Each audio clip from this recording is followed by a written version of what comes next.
Bueno, bienvenidos nuevamente a nuestro estudio de estos libros, tanto de Esdras como de los profetas Ageo y Zacarías, en lo que hemos estado eh, reflexionando en las últimas semanas.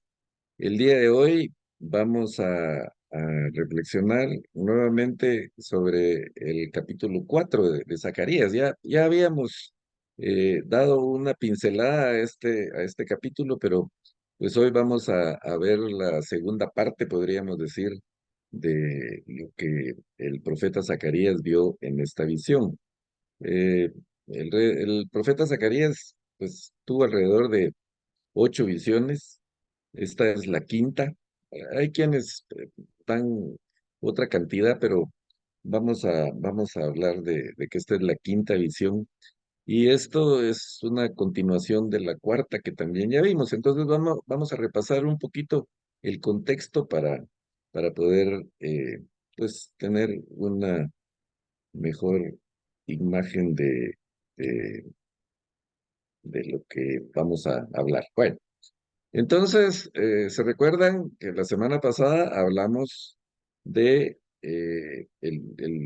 la visión para el sumo sacerdote? Eh, Aquí, pues, Zacarías vio a Josué, el sumo sacerdote, que pues estaba con las ropas sucias, las ropas viles, dicen algunas versiones, ropas inmundas. eh, y la verdad es que, pues como mencionamos, la traducción literal del original es que las ropas estaban llenas de estiércol, reflejando así una pues, suciedad muy grande. Y hablamos en aquella oportunidad de que las vestiduras del sumo sacerdote eran blancas, impecables. No podía entrar con ropas sucias al lugar santísimo, ni podía entrar él sin preparación, sin haberse santificado. Su santificación empezaba una semana antes, durante una semana entera, él se preparaba para no contaminarse con nada y se bañaba varias veces. Cada vez que entraba al lugar santísimo tenían que bañarlo y cambiarle las vestiduras. Entonces fue totalmente chocante para Zacarías, que conocía ese rito, el ver al sumo sacerdote de esa manera. Pero pues sabemos que el ángel del Señor que estaba ahí y que lo identificamos como una preencarnación de Jesucristo o un tipo de Jesucristo, eh, pues no es un tipo, perdón, es una cristofanía, es una preencarnación de Jesús. Entonces él primero reprende a Satanás que lo está acusando. Sabemos que Satanás es el acusador, pero lo más importante es que él dice a los que estaban ahí que le quitaran las ropas sucias. Y le dice a Josué, como puedes ver, ya te he liberado de tu culpa. Ahora voy a vestirte con ropas de gala de esta versión o con ropas limpias. Y entonces le pusieron un turbante limpio en la cabeza y lo vistieron. Mientras el ángel del Señor, dice, permanecía de pie. Esto, dijimos, tiene un gran significado para nosotros porque el ángel del Señor es el que está haciendo esto con el sumo sacerdote, con Josué. Josué no está haciendo nada. Él no es el que se está quitando las ropas sucias. Él no se las puede quitar. Solo el Señor lo puede hacer. Y dice, si andas en mis caminos, dice el Señor de los ejércitos, y cumples mis órdenes, entonces gobernarás mi casa y te harás cargo de mis atrios. Esto es otra cosa extraña aquí, porque el sumo sacerdote no podía gobernar. Aparte eran los reyes y aparte eran los sacerdotes. El único que reunió la función de sacerdote y rey, pues obviamente fue Jesús. Entonces esta es una profecía, es una alusión que en Jesús se iban a juntar las dos funciones de rey y de sumo sacerdote.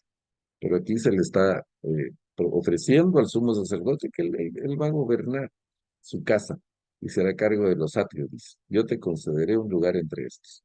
Y dice, escucha, Josué, sumo sacerdote, y que lo hagan tus compañeros que se sientan en tu presencia y que son símbolos de lo que me tendrá. Estoy por traer a mi siervo, estoy por traer al renuevo.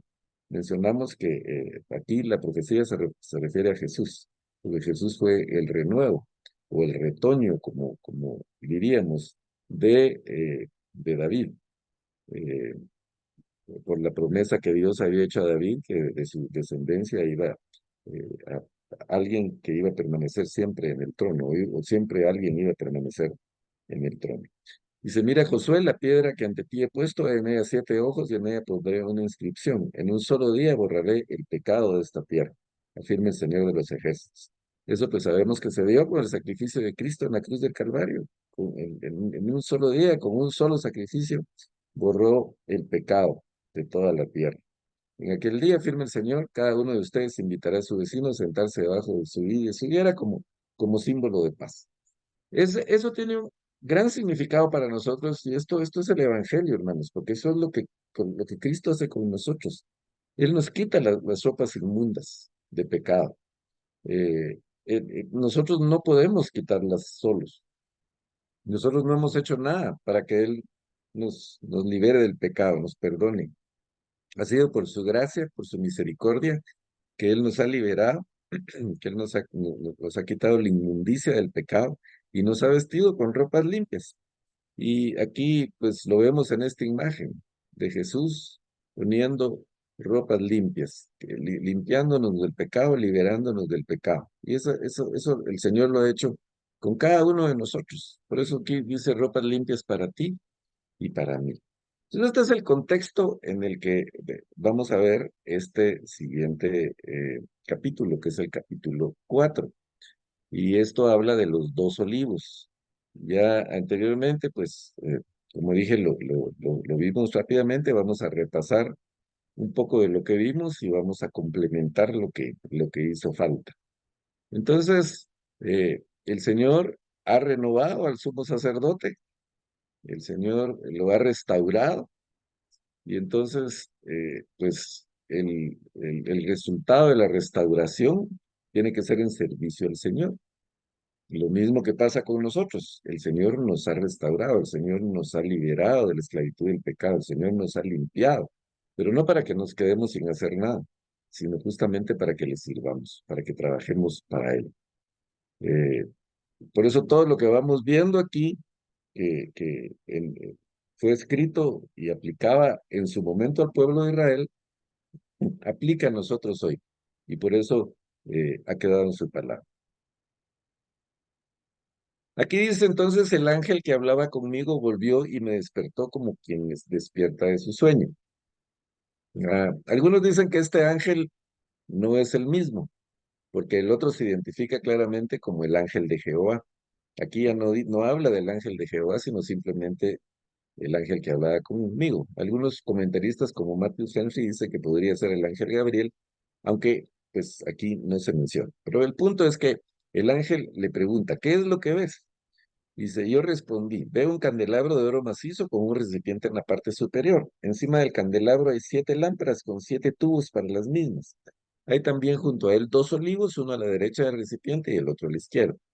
Pregunté entonces al ángel que hablaba conmigo, ¿qué significa todo esto, mi señor? Y el ángel me respondió, ¿acaso no sabes lo que significa? Entonces respondí, no, señor mío. En los versículos siguientes vamos a ver que el ángel no le contesta. O sea, no le contesta inmediatamente, sino le contesta al final. Y la razón es que antes de contestarle, pues tiene que darle un mensaje. Aunque hay quienes opinan que nunca le contestó realmente, pero eh, el ángel le quiere dar un mensaje antes de contestar a esta pregunta. Entonces vimos esta imagen anteriormente para hacernos una idea de lo que el profeta Zacarías está viendo. Aquí vemos los 2 olivos. Hablamos en aquella oportunidad que el aceite que se usaba en el candelabro que estaba en el templo o en el tabernáculo, cuando Dios ordena a Moisés construir el tabernáculo, pues le habla de todo los elementos que van a ir en el lugar santo, en el lugar santísimo. Y ahí había un candelabro que los levitas tenían que mantener encendido todo el tiempo. porque ese candelabro, pues no es como las velas que tenemos ahora, ¿verdad? De cera que se encienden y ya, ahí se quedan alumbrando. Estos candelabros tenían que ser alimentados con aceite. Y el aceite provenía del olivo. Los olivos, las aceitunas eran machacadas, eso lo podemos ver en Éxodo 20, no vamos a volver ahí, pero ahí se dan instrucciones de que se van a machacar los olivos o las aceitunas o extraer el aceite. Ese trabajo lo hacían los levitas y constantemente tenían que estar llenando los recipientes del candelabro que tenían el aceite para que el candelabro se mantuviera encendido, porque eso era lo que daba luz al templo. Recordemos que no habían linternas ni otro tipo de iluminación, sino simplemente los candelabros, y estos candelabros pues trabajaban con aceite.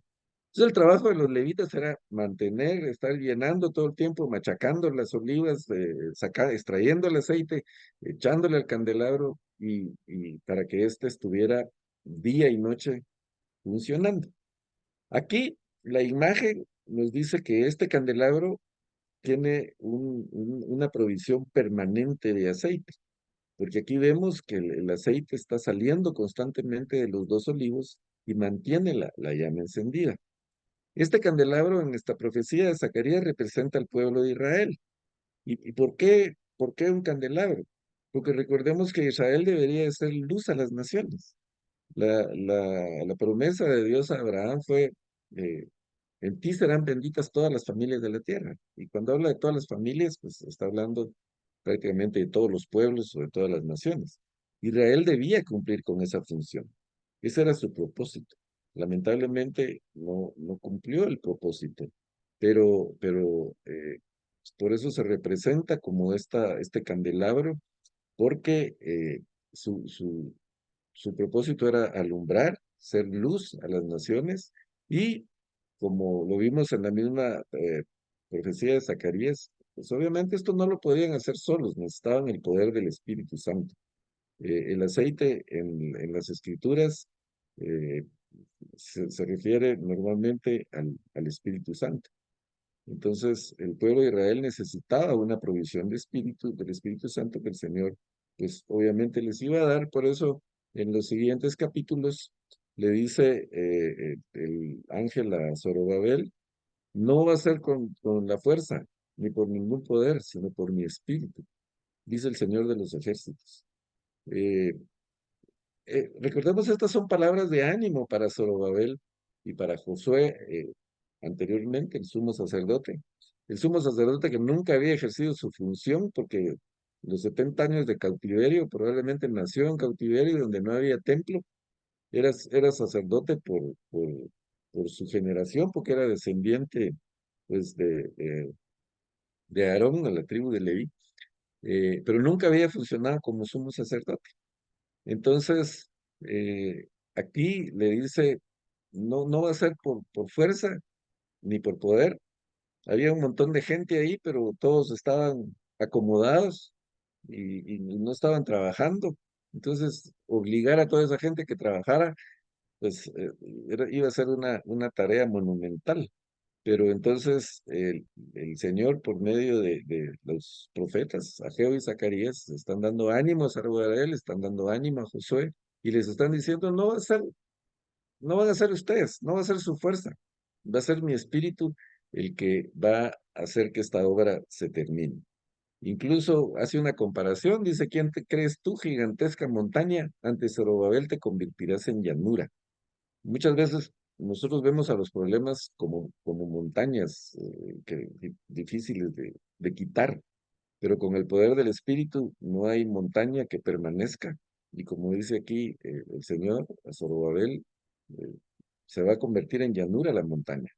Y él sacará la piedra principal entre gritos de Dios la bendiga, Dios la bendiga. Aquí la piedra principal era la última piedra que se ponía en una edificación y que señalaba que el trabajo había terminado, que la construcción había terminado.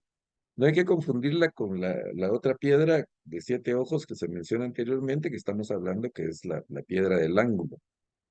y que representa también a Jesús. Esta piedra, por eso la llaman aquí la piedra principal, era la piedra, como ya dije, que indicaba que la obra se había terminado. Entonces lo que le está diciendo eh, el Señor a Zorobabel por medio de Zacarías es, tú empezaste la construcción del templo y tú la vas a terminar. No importa la oposición, no importa las montañas que tengas que librar, no importa todo lo que los decretos de los reyes que digan que no vas a construir, tú lo vas a terminar, tú vas a poner la última piedra. Y cuando tú pongas esa piedra van a haber gritos de alegría. Dios la bendiga, Dios la bendiga. Y entonces la palabra del Señor vino a mí y me dijo, Zorobabel, has puesto los cimientos de esta casa y él mismo terminará de construir. Zorobabel ha puesto los cimientos y él mismo terminará de construir. Así sabrán que me ha enviado a ustedes el Señor de los ejércitos. En otras palabras, lo que yo prometo lo cumplo, dice el Señor. O sea, cuando yo intervengo, no hay nada que pueda detener. Él es el Señor de la creación, Él es el Rey de reyes y Señor de señores.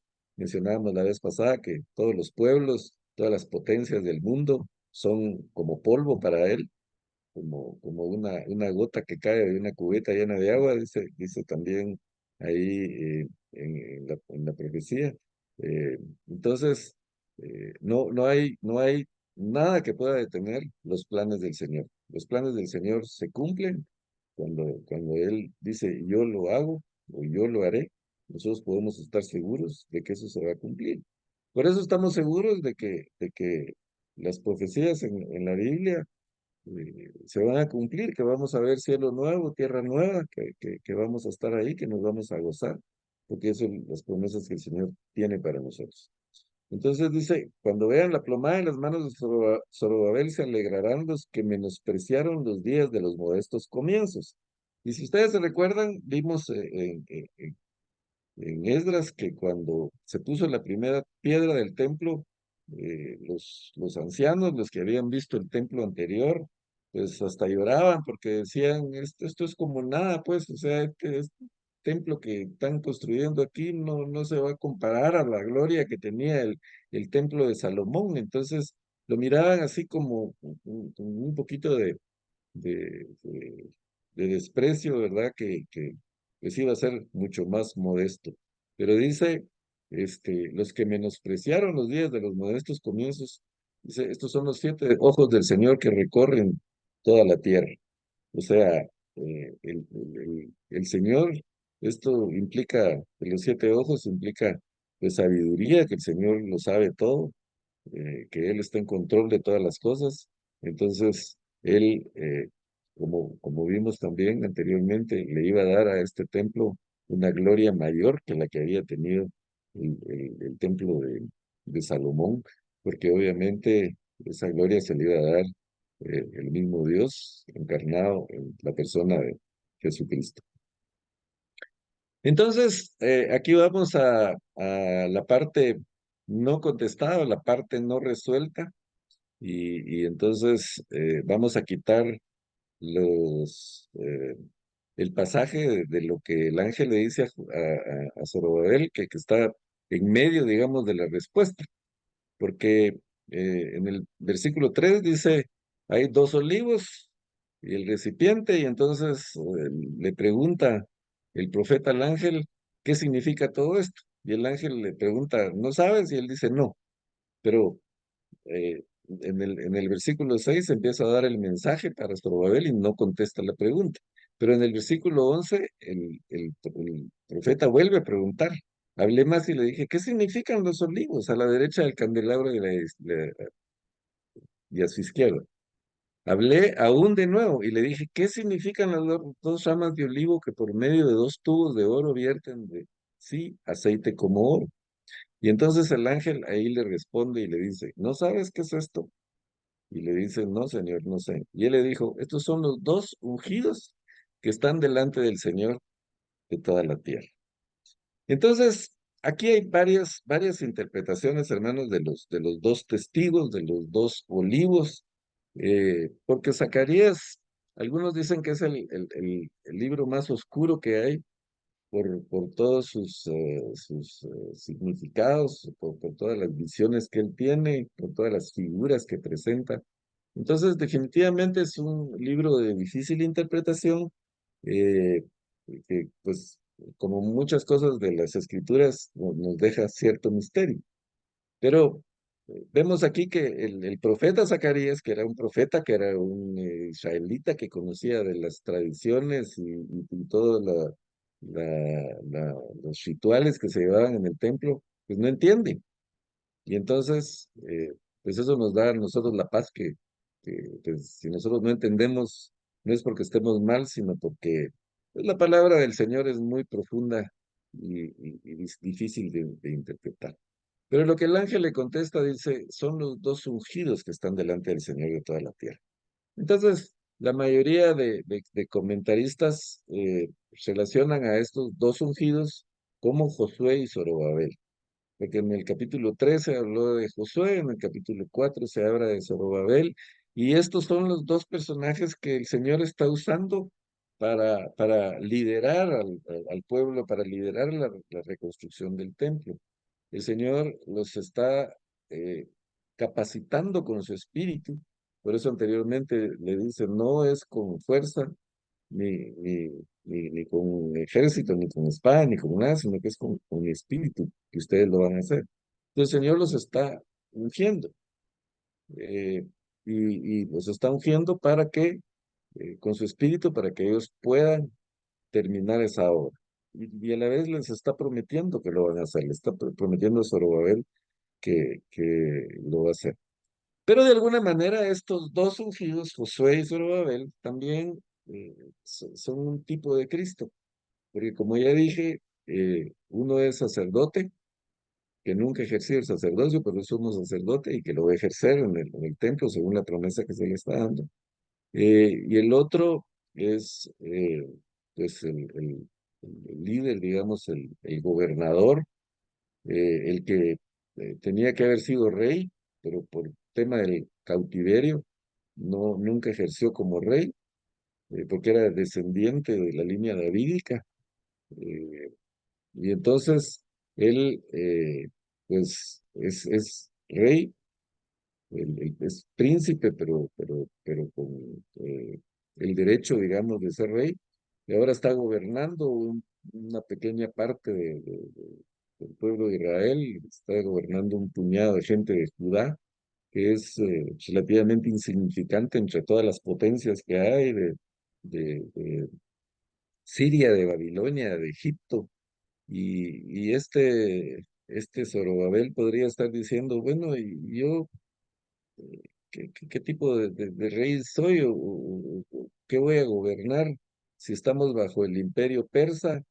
Después estuvieron bajo el imperio de los griegos, después bajo el imperio de los romanos.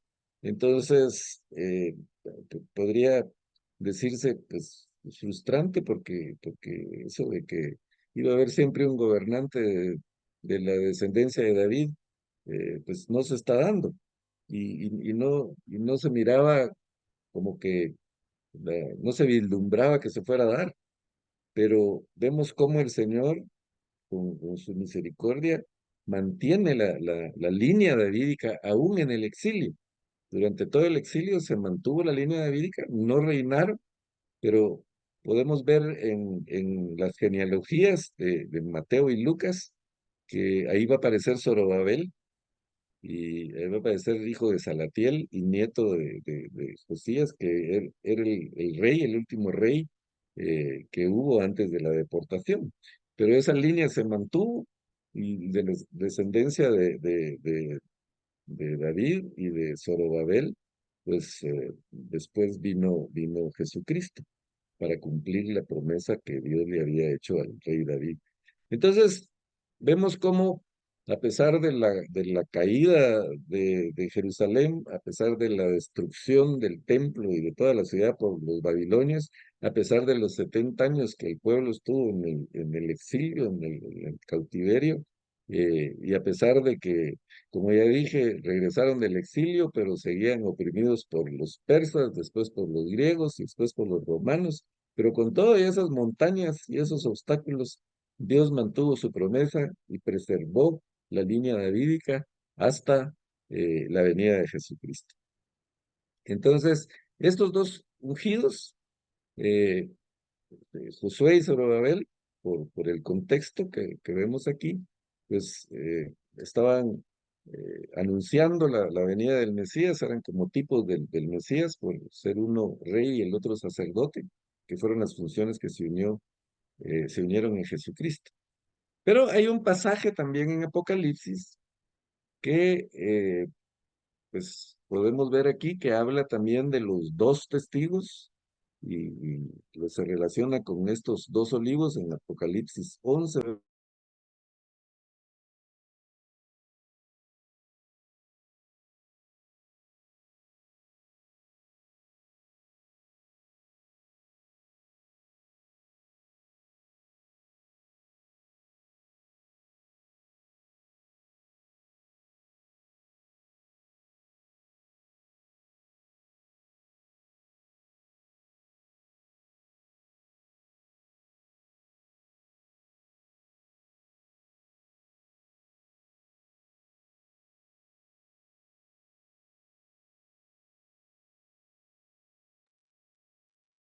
Perdón, por alguna razón apagué el micrófono. Eh, hasta dónde me oyeron? ¿Están ahí? ¿Me escuchan? Ahora Sí, lo ya, escuchamos hasta que amén, dijo sí se Apocalipsis escucha. 11. Ah, ok. Entonces, estaba pidiendo que alguien me leyera, por favor, Apocalipsis 11, del 3 al 12, para eh, explicar un poquito a qué se refiere esta profecía. Amén. Y daré a mis dos testigos que profeticen por 1270 días, vestidos de cilicio. Estos testigos son los dos olivos y los dos candeleros que están en pie delante del Dios de la tierra. Si alguno quiere dañarlos, sale fuego de la boca de ellos y devora a sus enemigos. Y si alguno quiere hacerles daño, debe morir él de la misma manera. Estos tienen poder para cerrar el cielo a fin de que no llueva en los días de su profecía, y tienen poder sobre las aguas para convertirlas en sangre y para herir la tierra con toda plaga, cuantas veces quieran. Cuando hayan acabado su testimonio, la bestia que sube del abismo hará guerra contra ellos y los vencerá y los matará, y sus cadáveres estarán en la plaza de la grande ciudad que en sentido espiritual se llama Sodoma y Egipto, donde también nuestro Señor fue crucificado. Y los de los pueblos, tribus, lenguas y naciones verán sus cadáveres por 3 días y medio y no permitirán que sean sepultados. Y los moradores de la tierra se regocijarán sobre ellos y se alegrarán y se enviarán regalos unos a otros, porque estos dos profetas habían atormentado a los moradores de la tierra. Pero después de 3 días y medio, entró en ellos el espíritu de vida enviado por Dios y se levantaron sobre sus pies y cayó gran temor sobre los que los vieron y oyeron una gran voz del cielo que les decía: subid acá. Y subieron al cielo en una nube y sus enemigos los vieron. Muy bien, Amén. gracias, hermano. Eh, bueno, esta es una referencia aquí en Apocalipsis a lo que vimos en Zacarías, porque está hablando de los olivos y de los testigos. Pero estos dos testigos son, según la mayoría de los comentaristas, no pueden ser Josué y Zorobabel. Aquí, este pasaje de Apocalipsis está más o menos a la mitad de la gran tribulación Por eso dice que los dos testigos van a profetizar por 1270 días. Eh, ¿Por qué se dice, se habla de que son los dos olivos? Porque recordemos que el olivo está siendo representado aquí como fuente del Espíritu Santo. Entonces estos dos testigos, pues obviamente también van a estar llenos del Espíritu Santo. Eh, y habla de los dos candeleros que están en pie delante de Dios de la tierra. En la profecía de Zacarías vemos un candelero. Aquí está hablando de dos. Y ya vimos que pues los candeleros representan en la profecía de Zacarías al pueblo de Israel. Aquí pues se está representando pues también la luz que va a alumbrar a la tierra. Aquí dice que pues estos van a hacer milagros, tienen poder para cerrar el cielo a fin de que no llueva, poder sobre las aguas para convertirlas en sangre y para herir la tierra con toda plaga. Eh, Josué y Zorobabel no en ningún momento vemos que hagan milagros. Entonces, la mayoría piensa que aquí estos dos testigos de que habla Apocalipsis son Moisés y Elías. También otro de los aspectos por lo que se cree que son Moisés y Elías es porque dice que van a morir. Y la Biblia dice que está destinado para los hombres que mueran una sola vez y después el juicio. Elías sabemos que no murió, fue rescatado en vida. Moisés, a pesar de que dice que subió al templo y ahí murió, pues no, nunca se supo de su cadáver ni dónde había sido sepultado, nadie lo vio. Entonces, pues puede ser que el Señor lo haya preservado con vida para pues, que apareciera otra vez en Apocalipsis. En la transfiguración aparecen los dos, Moisés y Elías, con Jesús. Eh, entonces, y Jesús dijo, Dios no es un Dios de muertos, sino de vivos. Ah, entonces, mencionamos esto, pues para aclarar, porque puede haber confusión en cuanto a que los dos testigos, los dos olivos que está hablando Zacarías, sean los mismos de Apocalipsis, pero la opinión generalizada es que son personas diferentes. Sin embargo, tanto Josué como Zorobabel están preparando el camino del Mesías, y pues aquí, pues estos dos testigos, como dijimos, lo más probable que sean Moisés y Elías, también están preparando el regreso definitivo y el reino definitivo del Señor. Pero bueno, esta es la parte de interpretación, podríamos decir, de esta porción, pero lo importante es, como siempre, el mensaje para nosotros. No vamos a sacar el pasaje de contexto ni darle una interpretación antojadiza, sino que lo que hay que destacar es que así como el pueblo de Israel fue llamado por el Señor para hacer luz a las naciones, para alumbrar ese candelabro ahí, representaba al pueblo de Israel, pues también es un candelabro de 7 brazos y en Apocalipsis vemos a las 7 iglesias. Entonces, también ese candelabro para nuestra época representa a la iglesia, nos representa a nosotros, que somos llamados para hacer luz a las naciones. El Señor nos ha restaurado, Él nos ha quitado las ropas sucias y nos ha dado vestiduras blancas. Pero esa restauración no es para que nos quedemos, bueno, gracias al Señor, Él murió en la cruz del Calvario, Él perdonó mis pecados, ya soy salvo, ya tengo asegurada la vida eterna y me cruzo de brazos. Eh, Eso no fue el mensaje que Dios dio a Zorobabel y a Josué. Al contrario, vimos ahí que les dice, tienen que trabajar, tienen que esforzarse, tienen que hacer, el Espíritu Santo los capacita, pero el trabajo lo tienen que hacer ustedes. Es lo mismo para nosotros. La regeneración no es solo una esperanza para el futuro, no es decir, bueno, ya estoy regenerado, ya me salvé, sino que la palabra de Dios debe transformar nuestra vida. y al transformar nuestra vida por medio de su Espíritu, nos trae luz. Recordemos que Jesús dijo en Mateo 5:14, ustedes son la luz del mundo.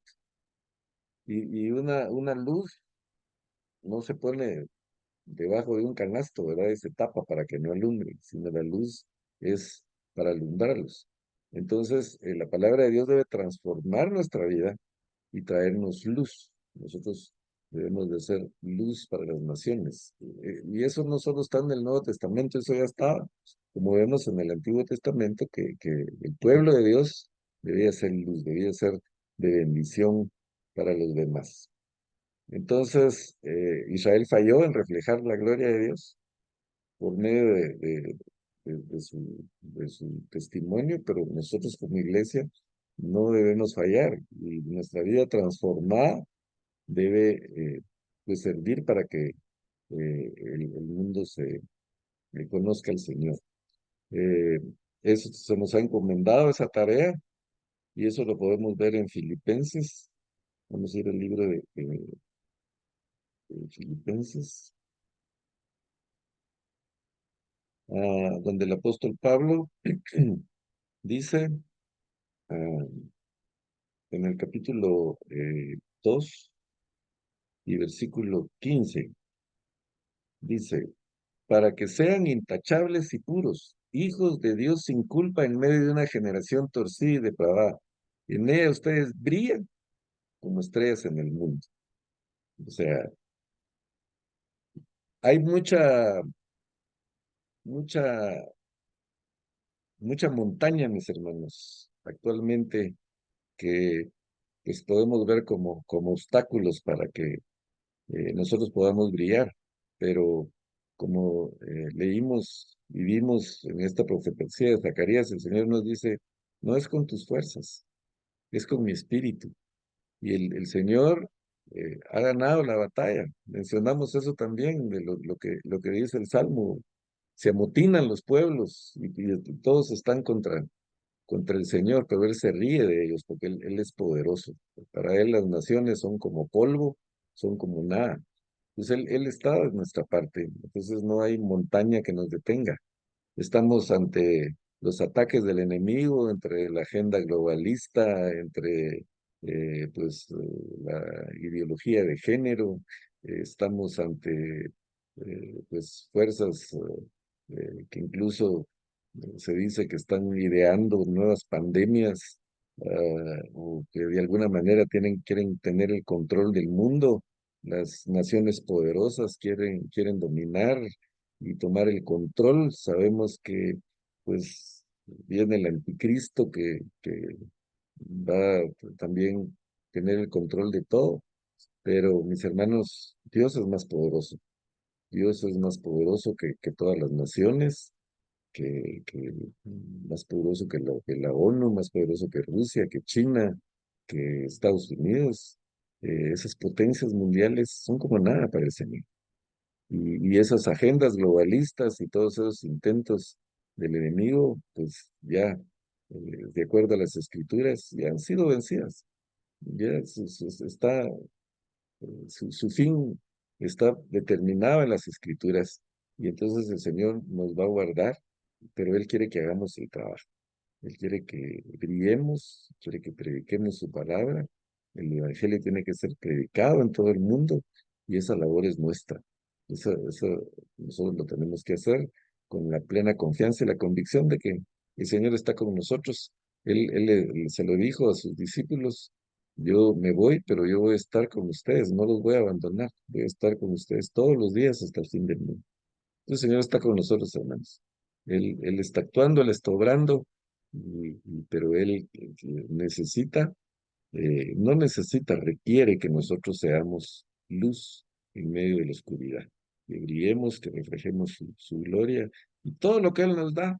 Yo estaba pensando a raíz de mi cirugía, de los momentos que pasé ahí, ¿cómo agradecerle al Señor? ¿Cómo agradecerle si Él nos da cada segundo de la existencia? Él nos da la vida. Él pues nos da cosas que no tienen precio, que no se puede comprar. ¿Cuánta gente quisiera comprar paz? ¿Cuánta gente quisiera comprar el amor de una familia?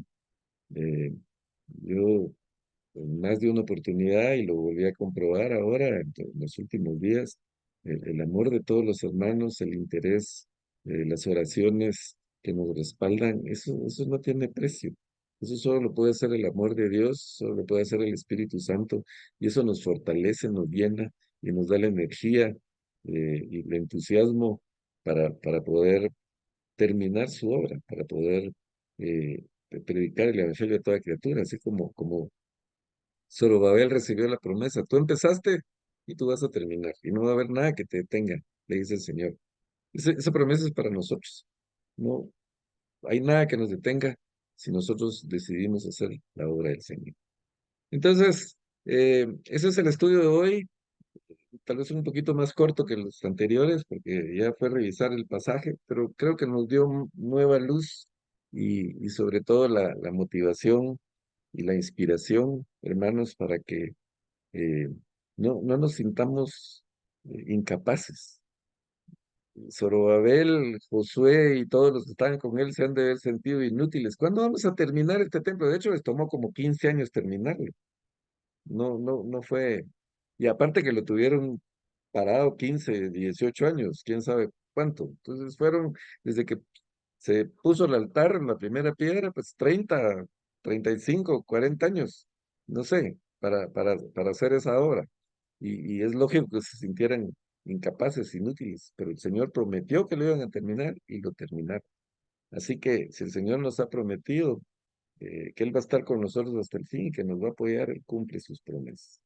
Así que ánimo a trabajar, a servir al Señor, a hacer su voluntad, a brillar en medio de la oscuridad y que pues los demás conozcan al Señor por medio de nuestro testimonio, de nuestra luz. ¿Comentarios, preguntas? ¿Hay alguien que quiera agregar algo que se me pasó o que no, no quedó claro? Que el Señor ponga en su corazón, porque el Señor está en medio de nosotros y Él puede poner en el corazón de cualquiera eh, algo que pueda ser para edificación de los demás. ¿Alguien quiere comentar? Pues sí, pues estuvo muy lindo el estudio, ¿verdad? Y poco a poco va entendiendo uno más cada pasaje que está en la escritura, ¿verdad? Que muchas veces dice uno, pero ¿y esto qué tiene que ver con esto?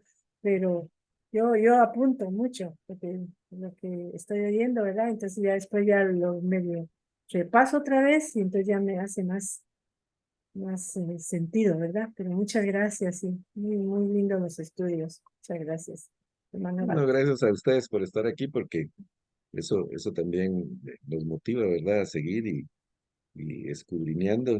Y pues como dije anteriormente, si el mismo profeta no entendía mucho lo que estaba pasando, pues también a nosotros nos cuesta, pero el Señor nos va ayudando con su espíritu también para poder entender y sobre todo buscar la aplicación para nosotros, porque podríamos pensar, bueno, esto fue para Zorobabel, para Josué, para los que regresaron del exilio, pero no tiene nada que ver conmigo. ¿Qué tengo que ver yo con eso? Pero como vemos, todo lo que está en la escritura es útil para enseñar, para redarguir, para hacernos reflexionar y para crecer y seguir siendo transformados todo el tiempo, ¿verdad? Porque el objetivo nuestro es crecer y pues seguir siendo transformados para poder ayudar a los demás. Muy bien, entonces, si no hay más comentarios, hermanos, nos vemos en el próximo estudio, la próxima semana, si el Señor lo permite. Vamos a estar pues siguiendo con esta serie, ya nos queda poco, pero vienen cosas interesantes todavía que podemos explorar en las próximas reuniones.